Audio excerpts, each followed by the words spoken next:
Vamos lá. Tá aparecendo... Tudo bem, ela falou alguma coisa em inglês e eu não entendi nada. Tá aparecendo para vocês, gente? Aí na tela? Sim, muito bem. Deixa eu só retornar, porque eu vou ficar vendo aqui as mensagens de vocês pelo celular. Acho que eu liguei aqui a minha câmera, mas ela está com um probleminha de internet, mas não tem problema não, né? Vamos lá. E aí, o que é que vocês acharam do conteúdo? Já tinham estudado esse conteúdo alguma vez? Já tinham simpatia por ele? Lembram? Eu acredito que vocês estudaram lá no 8º ano do ensino fundamental. O que é que chamou a atenção? O que é que chamou a atenção nesse material, nesse conteúdo? O que é que vocês conseguiram absorver? Isso, Analice. Você gosta muito.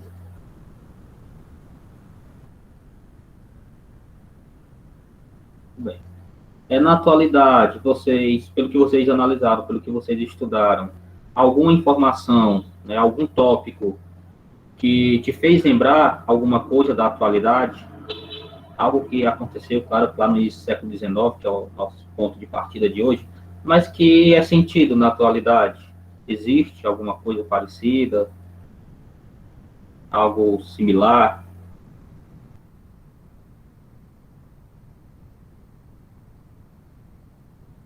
E aí?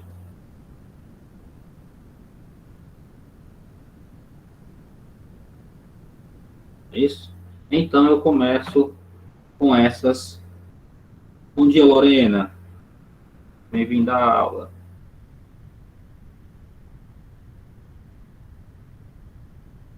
Com essa interrogação, tá? E aí, qualquer coisa, vocês podem falar no chat ou ligar aí o microfone, fica até mais feliz. Por exemplo, para a gente começar a colocar em prática o que vocês viram na teoria. Tudo bem, Lorena, não tem problema, tá? Tá certo. Ótimo. Você sabia que a chegada da família real no Brasil contribuiu para a nossa independência? Antes de ler o material, você já sabia disso? Responda aí para mim. Você já tinha essa informação? Que a chegada da família real, ela contribuiu para a nossa independência? Eu coloco aí entre aspas, porque a gente depois vai refletir sobre isso. Ótimo, Analice. Sabendo que o Brasil conquistou a sua independência no 7 de setembro, que inclusive este ano foi um ano bem polêmico, né, bem emblemático. A gente viu vários noticiários na internet, nos jornais, né, na televisão, nas redes sociais mesmo também. A gente viu a representatividade do 7 de setembro, o que se trata a independência do Brasil, né, que aconteceu em 1822, né, lá no 7 de setembro, como toda a configuração política que nós já estudamos desde o nosso fundamental. Aí eu faço uma pergunta para vocês, de um olhar crítico, tá? Analisem essa imagem que vocês estão vendo na tela do celular, do tablet ou do computador que vocês estão aí. E o que é que ela representa? Mas o que significou a independência do Brasil? Na visão de vocês, qual foi o sentido real da independência do Brasil? O que ela representou para, né, a nova nação que acabava de se tornar independente? É com vocês.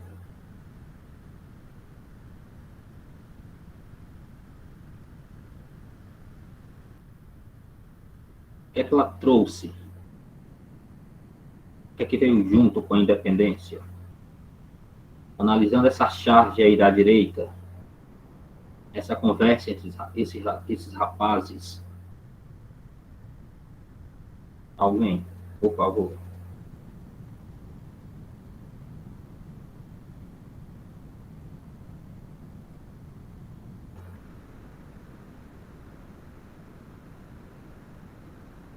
O que a independência do Brasil representou? O grito do Ipiranga, Dom Pedro I, independência ou morte? Como ficou o Brasil a partir dali? Quais foram as mudanças?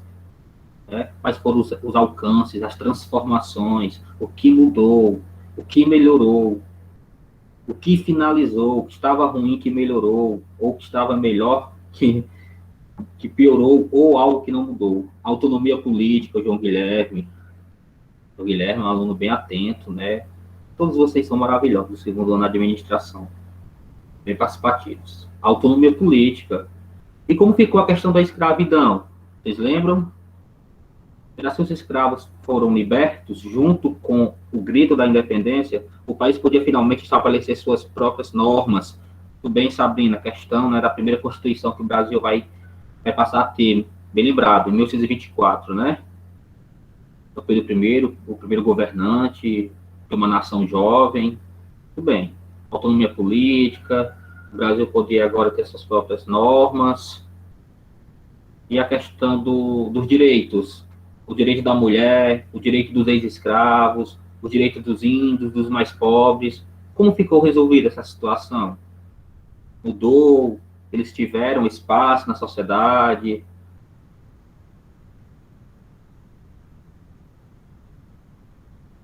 A escravidão continuou? Ainda demorou bastante para isso, Analice. Muito bem.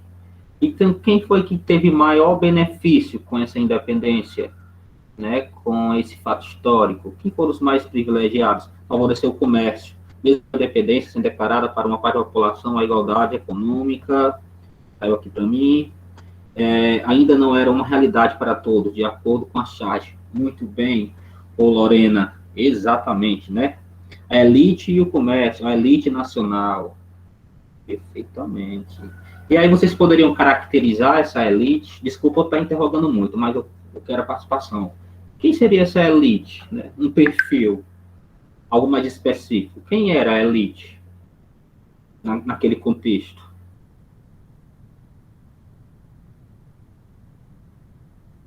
Proprietários de terras, é de arrepiar, viu, gente? É de arrepiar. Proprietários de terras. Existe mais alguém? A gente pode colocar nesse caldeirão de elite nacional, contexto da independência, grandes comerciantes, perfeito, tem. E vocês acreditam que nós conseguimos atravessar, né, de 1822 até 2021? Essas pessoas que vocês citaram, proprietários de terras, comerciantes, né, essas pessoas, elas continuam sendo consideradas a grande elite do país?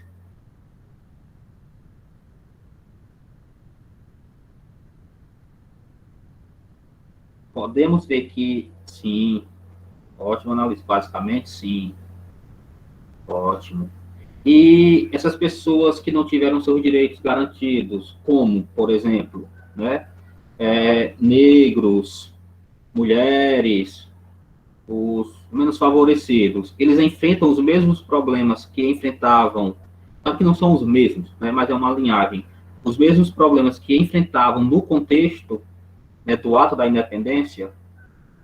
Os índios continuam sofrendo. Isso, perfeito. É. Então, é por isso que eu levantei, gente, esse questionamento para vocês, tá? O que significou a independência do Brasil? Qual foi o povo que, de fato, se tornou independente? A quem ela atingiu positivamente? A quem ela tornou livre? A quem ela deu autonomia? A quem ela deu direito? Então, assim, muita gente diz que os historiadores, os professores de história, doutrinam aluno, né? Transformam os alunos em militantes, aqueles papos, né? Mas, historicamente e cientificamente, a gente percebe que ela representou isso mesmo, né? O avanço para uma minoria, para um pequeno grupo, um grupo restrito, né? Que está no poder e não quer abrir mão dele. O reflexo disso é na nossa política atual. Embora o Brasil tenha, sim, conquistado, atravessado por um período democrático, que é bem jovem, a nossa democracia, alguns conquistaram seus direitos, mas ainda não é muito, é algo muito reduzido mesmo, tá? Então, era essa reflexão, eu achei interessante que a Lorena, ela usou a charge para comprovar, né, a questão da desigualdade social, a desigualdade econômica, né? Onde o rapaz diz, ó, hoje é o dia da independência, aí o outro, independência, o que é isso? Então, é essa razão mesmo, né, de reflexão. tá? Que ela não trouxe garantia de forma ampla, tá? Não houve uma mudança significativa após ela, pelo contrário. As pessoas que sofriam tinham que continuar lutando. E aí, ainda não é o assunto, mas já que a gente está respondendo aquela pergunta, né? Se a chegada da família real contribuiu para a nossa independência, porque o próximo assunto será a independência. Como a independência de fato aconteceu, como foi o processo. E o primeiro processo é a chegada da família real, como vocês leram lá. E aí eu queria que vocês me dissessem qual é a importância. Passou para vocês, gente? Passou. Qual é a importância dessa imagem aí? O que é que vocês estão conseguindo identificar?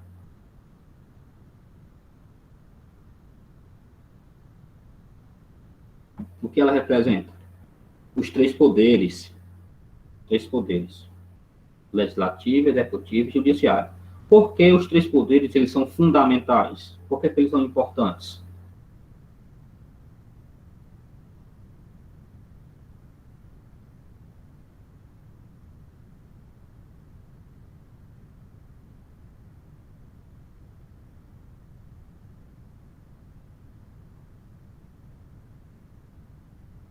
E aí? Por que é que os três poderes públicos eles são importantes?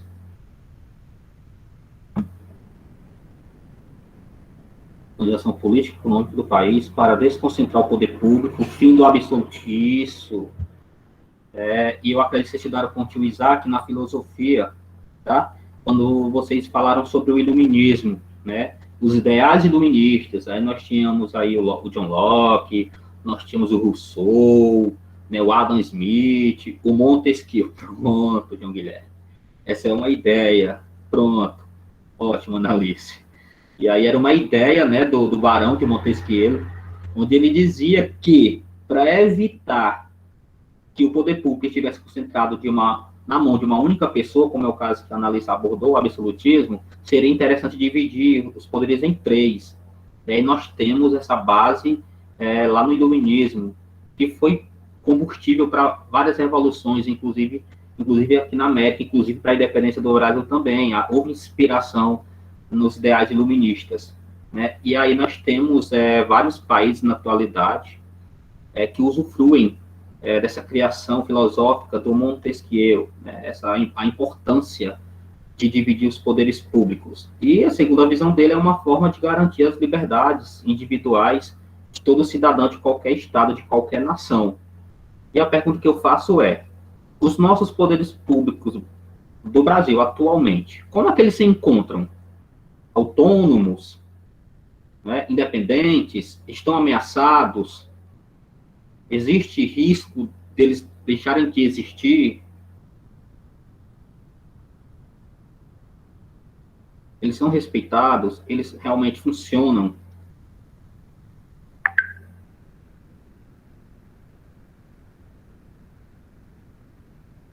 Nem sempre. Pronto.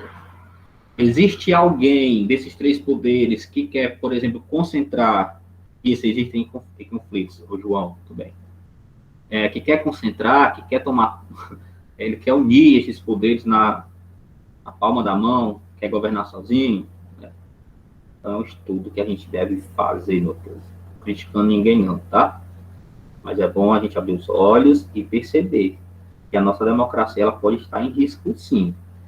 É pelo que se fala, é pelo que se reproduz, né? São pelas ideias que são lançadas, a gente percebe em belos discursos aí, né? De fechar a STF, tá?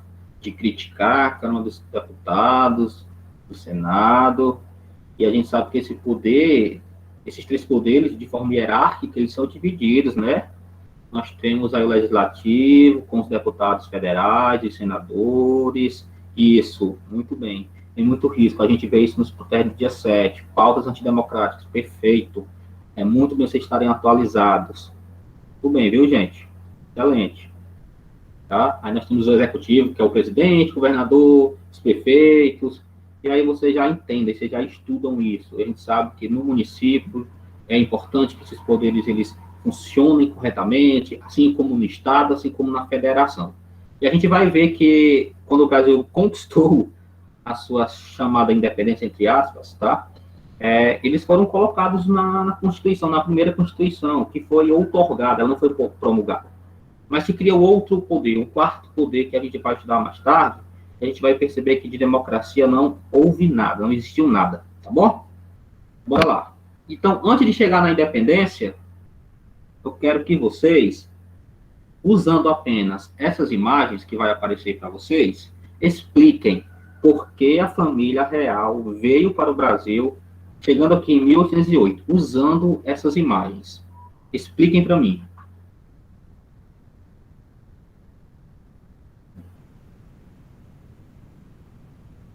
Com vocês.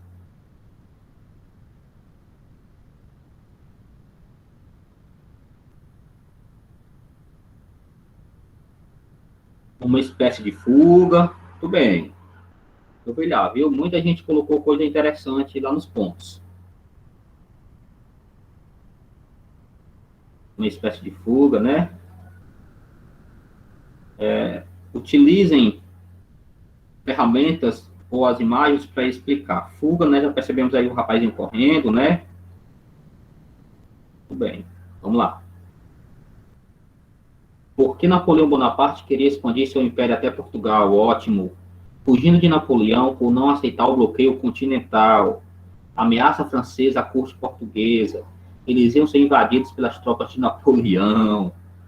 Povo bom, sabe? Maria, que a gente dá uma aula, a gente fica feliz quando termina. Porque a gente sente um alívio de que vocês conseguiram aprender. E o que importa é isso. Tudo bem, vamos lá.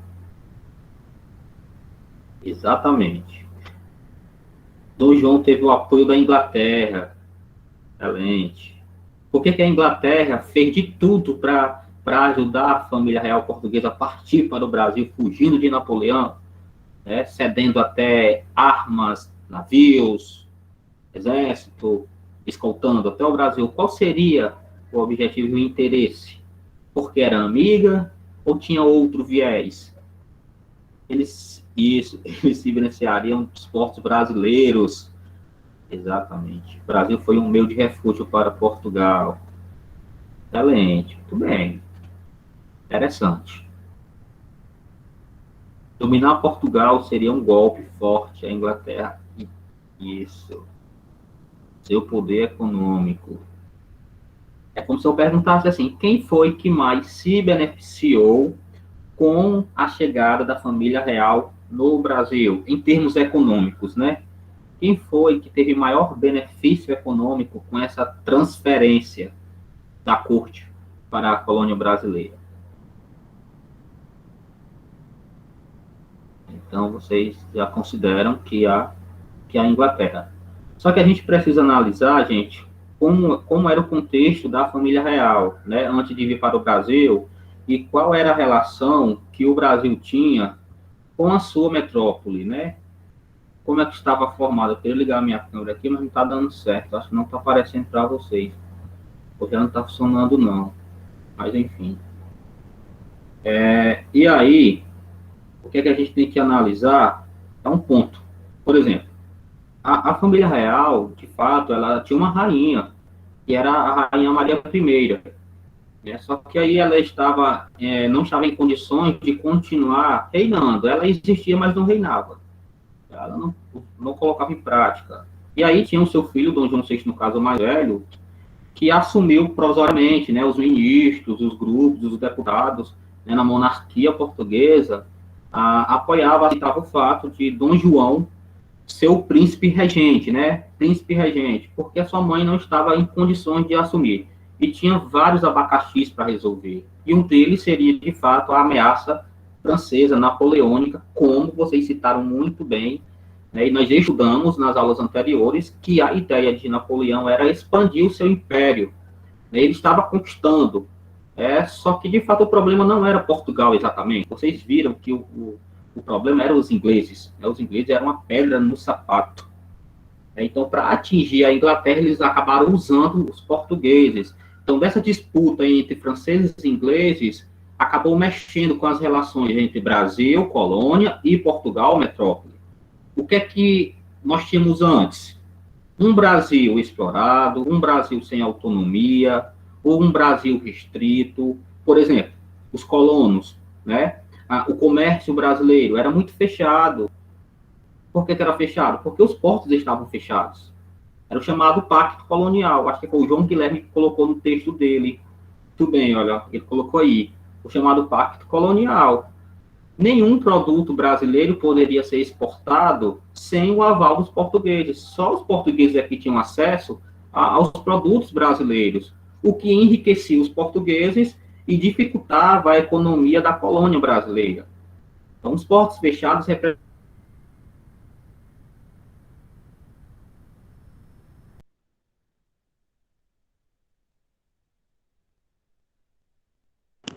Vocês estão me ouvindo? Vocês estão me ouvindo, gente? Agora sim, professor, mas estava travando. Nossa, gente, é porque. Tá aparecendo a imagem para vocês ainda? E a imagem Sim, professor. aparecendo? O slide. Nossa, porque para mim é certo. Ainda bem, porque aqui meu notebook desligou, vou restaurar. Mas enfim, só falando desse ponto aí, tá? A gente vai ver que o pacto colonial não era muito interessante para quem estava no Brasil, né? Então, o que revoltava os colonos do Brasil era justamente esse pacto, né, que acorrentava, deixava presa. A economia da colônia não ia se desenvolver, né? A economia da colônia apenas serviria para alimentar os interesses econômicos Agora parou de dos apresentar, povos. professor.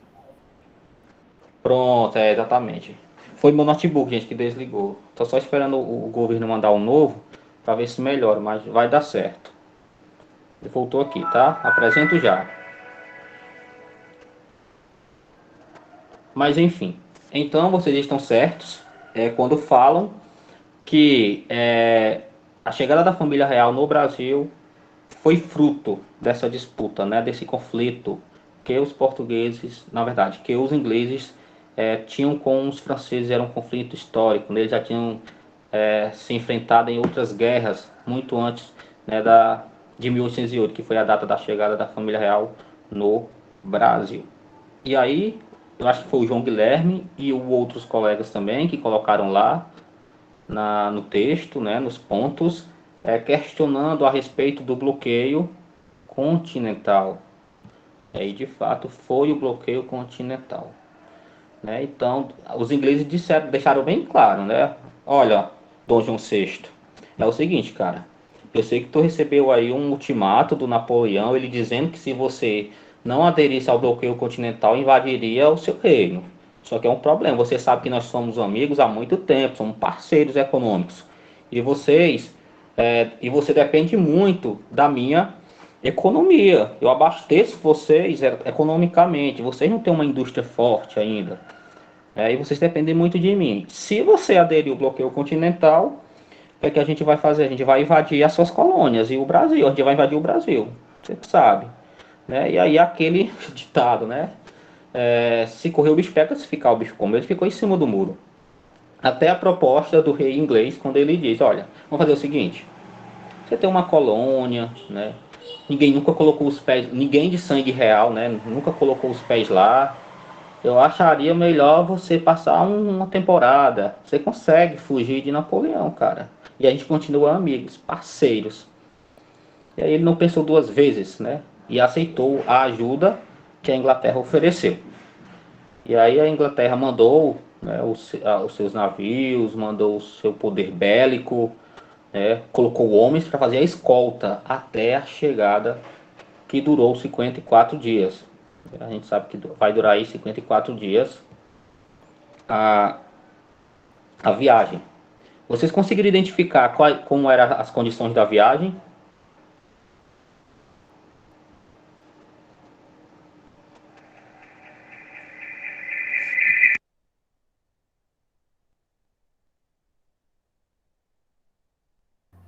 E aí, gente?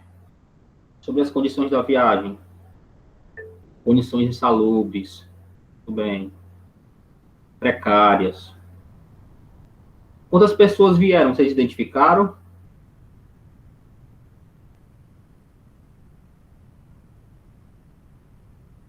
Isso, exatamente. Exatamente. Quem eram essas pessoas, meu povo? Isso, João Guilherme, não, é uma estimativa, né? Vocês poderiam dizer quem eram essas pessoas? Quem elas representavam? Empregados, a corte. Exatamente. Muito bem. Excelente. Aí eu vou apresentar para vocês agora, que eu acredito que deu certo. Ministros. Os ministros. Perfeitamente. Nós tínhamos até, gente, né? Aquela novela. Eu não gosto muito de novela, não, mas a das 6. Inclusive, essa que está passando agora também, ela é boa. Só que, assim, tem algumas distorções. Algumas coisas meio que não tem nada a ver. Mas aquela anterior, O Novo Mundo, né, ela retrata exatamente esse período da chegada da família real. E tem um livro que eu indico para vocês. O nome do livro é 1808. Na verdade, eu tinha esse livro. Eu emprestei a um aluno, está com uns 4 anos. Eu não tive mais esse livro de volta, mas é um livro muito bom. Na verdade, são 3 livros: 1808, 1822 e 1889. Se vocês puderem adquirir, é bem baratinho. 1808 do Laurentino Gomes, né? As 3 obras é do Laurentino Gomes, do historiador. E ele narra de uma forma divertida a chegada da família real, a independência do Brasil, e o último livro de 1889, que é a Proclamação da República. Então, se vocês puderem adquirir, eu tinha até esse livro em PDF, mas ele é muito bom, é uma leitura muito prazerosa, principalmente 1808, que ele fala, né, dessas especificações da família real. Ele trata Dom João VI, o príncipe regente, como um garoto mimado, como um não sabe nada, como que precisa de um tutor, até na hora, né, das suas necessidades, ele precisa de alguém para estar lhe ajudando. Então uma forma de narrar de uma forma bem curiosa, né? E aí, uma curiosidade em relação às viagens é que tinha uma peste de piolho enorme. E a Carlota Joaquina, a esposa do Dom João VI, e todas as mulheres foram obrigadas a raspar a cabeça, né, devido a essa peste de piolho. Mas só mostra a questão da precariedade, como vocês citaram aí no chat, né, dessas viagens. Uma viagem, assim, que foi resolvida às pressas, né? No ditado popular, em cima das buchas.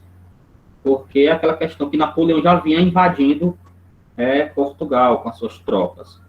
E aí, com a ajuda da Inglaterra, eles conseguem fugir para o Brasil.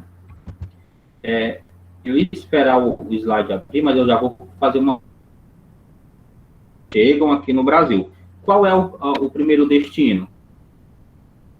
Ele coloca os pés pela primeira, assim, o local que ele coloca os pés pela primeira vez, o Dom João VI. Salvador, pronto. Salvador, exatamente. Salvador ainda era capital do Brasil?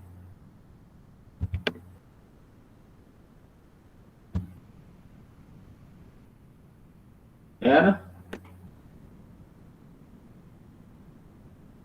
Certo. O que é que ele faz? Qual é a primeira atitude administrativa dele quando chega em Salvador? A primeira coisa, assim que ele desce do navio, o que é que ele faz? Certo, Lorena. Qual é a sua primeira atitude administrativa?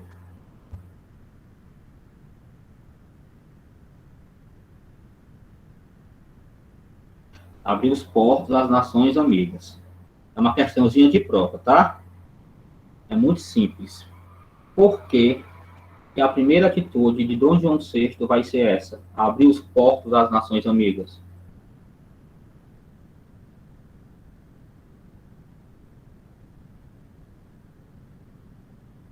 Era o combinado com a Inglaterra. Exatamente. Muito bem. E por que ele não fez isso, professor, lá no Rio de Janeiro? Por que ele não foi fazer isso lá no Rio de Janeiro, que já passava a se tornar uma cidade bem mais ampla? Por que ele fez isso de Salvador, da parte do Nordeste da colônia? Será? Tem alguma coisa por trás disso? Por que ele escolhe Salvador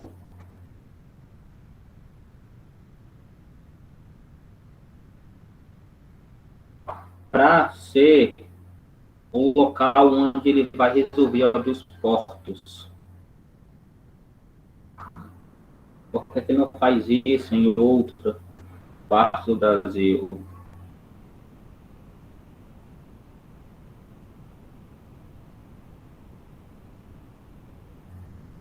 Exatamente. Mas ele foi muito estrategista, gente, ele foi muito inteligente. Né?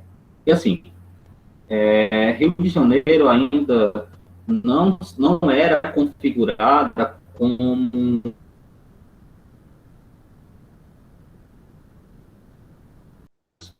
produtiva,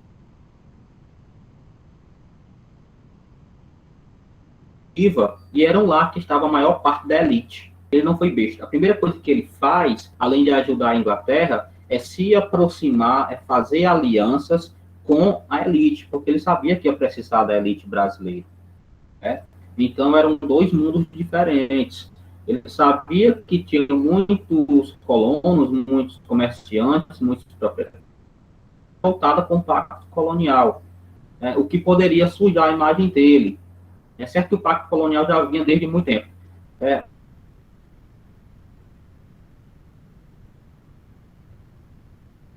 uma forma de atrair aliados para o seu governo, para o chamado período joanino, que foi o período que ele permaneceu no Brasil, até 1821. Então, a abertura dos portos, vocês foram bem felizes quando disseram que representava isso, abrir os portos às nações amigas. Agora sim, abrir os portos brasileiros às nações amigas. Isso quer dizer que todos os países poderiam comercializar agora com o Brasil?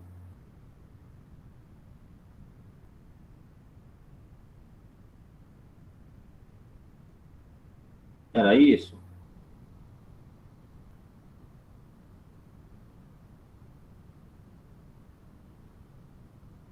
Não. Pronto. Quem então?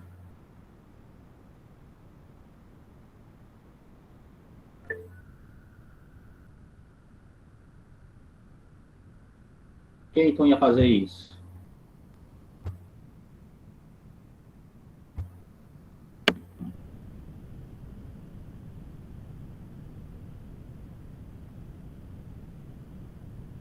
Os ingleses, né?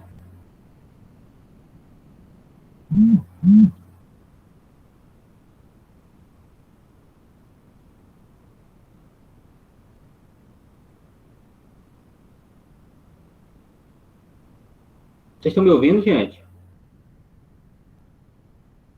Confirme aí para mim, por favor.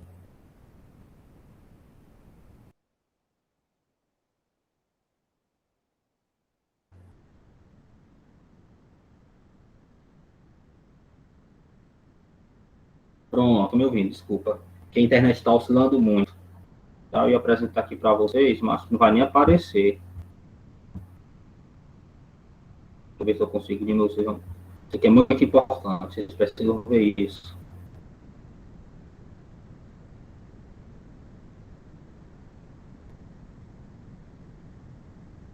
Mas enfim, né, gente? A abertura dos portos, ela significou muito. É aí que o Brasil vai ter a sua raiz para a independência, né? Porque ela vai deixar bem claro o seguinte: olha, a partir de hoje chegou aquilo que o João disse, acabou o pacto colonial.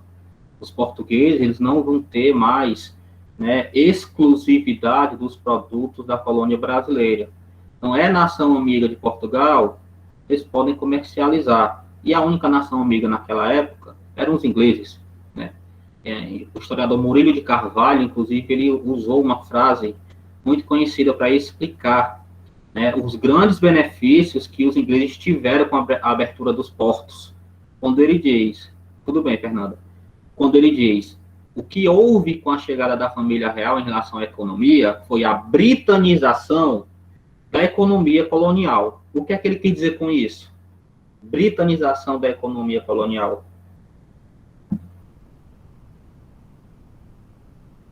O que seria essa britanização?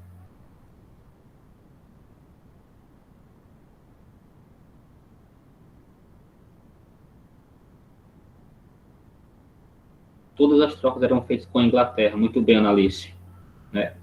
Então, só que assim, isso, o Brasil, iria passar por uma diversificação econômica, gente. Agora sim, o Brasil vai ter abertura para receber novos produtos e vender seus produtos também. Então, os ingleses eles conseguiram inserir na economia brasileira novos produtos, inclusive até talheres, né, no Brasil, porque no Brasil não tinha indústria, né? Os portugueses proibiam, então, né, que no Brasil, que na colônia, existissem fábricas e indústrias, justamente para forçar a economia brasileira muito ligada à economia portuguesa. Então, no Brasil não tem que ter produção de nada, porque você tem que comprar aqui em Portugal para aumentar os lucros da economia portuguesa. Com a abertura dos portos, não, né? Houve o início da atividade industrial, mesmo de forma remota, de forma lenta. O Brasil, ele ganhou a autonomia. Então, deu tanta autonomia econômica, que teve um período que eles disseram, pronto, a gente não precisa mais de Portugal, a gente vai buscar nossa independência, tá? Mas a abertura dos portos já mostrava que, a partir dali, o Brasil teria autonomia econômica, tá? E aí, em relação às mudanças, o que é que vocês perceberam? Vamos lá. O que é que mudou com a chegada da família real?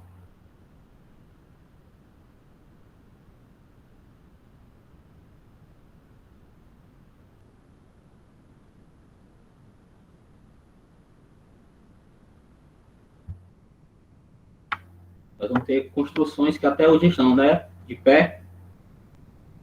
A questão da modernização, o Rio de Janeiro vai passar por uma modernização, como vocês estão vendo aí. O próprio desenvolvimento, Lorena, a palavra é essa, estrutura urbana, exatamente, perfeito. Inclusive, meu povo, né, tem algo bem legal, eu lembro do quarto ano, quando eu dava aula no Fundamental. Eu pintei todas as portas da escola, eu coloquei um P e um R, né, em todas as portas da escola. E nesse dia a diretora perguntou o que eu estava fazendo, que a escola parece que ia ser derrubada. Mas eu estava explicando para os meninos, né, a questão que lá no Rio de Janeiro não havia estrutura para receber a família real. E eles tiveram que fazer essa modernização. Inclusive, da questão da moradia, como eram muitas pessoas, né, ordenou-se que fossem colocadas nas portas uma sigla, um P e um R, né, príncipe regente, ou seja, a corte. E aí, se você tivesse sua casinha e tivesse essa sigla, você teria que sair, esvaziá-la, para abrigar a corte ou os seus agregados. Né? Então, foi um caos, porque já era difícil a moradia no Rio de Janeiro, né? O que contribuiu para a desigualdade ainda mais notória naquele contexto. E aí a população revoltada disse que não significaria príncipe regente, significaria ponha-se na rua. Né? Então, só para mostrar como era o contexto, né? E aí a gente vai ver que houve sim uma modernização, as ruas foram alargadas, iluminação também foi garantida no governo dele, ele trouxe uma missão francesa, os principais artistas, pintores, escultores, arquitetos, né? Então, para trazer uma identidade que, segundo ele, iria construir, porque não foi construída ali a identidade nacional, né? Mas ele trouxe vários europeus para europeizar o Brasil, o Rio de Janeiro. Ele, olha, eu quero que o Rio de Janeiro se transforme numa capital de Londres, né? Eu quero que o Rio de Janeiro se torne um símbolo, exatamente, né? A mobilidade urbana. Eu quero que o Rio de Janeiro ele se adeque à minha cultura. Não eu vou me adequar, não é minha corte que vai se adequar à cultura, né? Que já existe. Então, essa modernização, ela não veio para atender a necessidade de quem aqui estava, para atender a necessidade de quem veio e daquela pequena elite. Você vai ver que esses hospitais, essa biblioteca, o próprio Banco do Brasil que foi criado, não veio para garantir sustentabilidade para o povo, para a população. Era para atender os caprichos da corte e da elite já existente. E para finalizar, né, tem esse questionamento, vou deixar esse slide para vocês no grupo, mas será que com a chegada da família real, a mudança atingiu toda a população positivamente?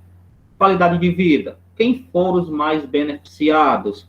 Então, esse questionamento para a próxima aula, por quê? Porque nós vamos ver revolta. Teve revolta, meu povo.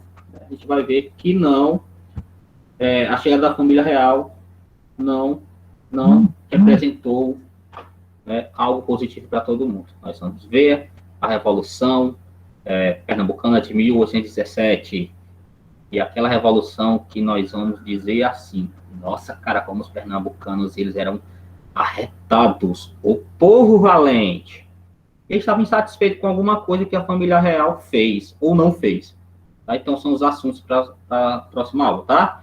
A Revolução Pernambucana, de 1817, que colocou em xeque esses anseios, e a Revolução do Porto, que vai pedir a volta da família real, que os portugueses disseram, olha, nós temos que recuperar o Brasil de novo. Nós estamos perdendo o Brasil com a chegada da família real e a estadia dela lá. Tá bom, meu povo? Tá certo? Pode ser na próxima aula esse assunto? Ok? Gente, obrigado e desculpa aí algumas coisas que aconteceram pela questão mesmo técnica, tá bom? Eu é que agradeço pela participação de vocês. Vocês são maravilhosos. Tá certo, Sabrina. Eu espero encontrá-los presencialmente para a gente conseguir explorar mais ainda os assuntos. Tá bom? Tchau. Vocês é que são incríveis. Eu que agradeço. Vou deixar o material lá no grupo, tá bom? Tchau, tchau.